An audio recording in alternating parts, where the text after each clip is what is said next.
everyone.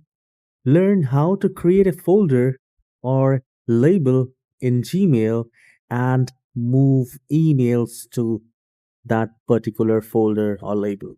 So open your Gmail app and at the left hand side where you see the three lines, click on that and at the down you will find create label. So you can name whatever you want to. I'll just type IMP mails like this. I'll click on save.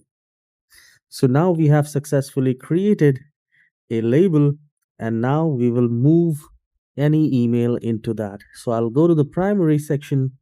Let's say if I want to make this email to that folder or label, I just need to press and hold it. And then I need to click on this move icon.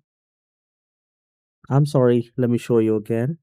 Press and hold it and then click on three dots and select move to and then select the folder you created, the label you created, and it is done.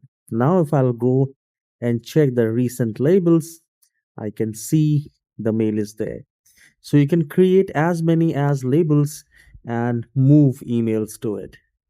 So if you find this tutorial short and helpful, please don't forget to hit the like and subscribe. Have a wonderful day.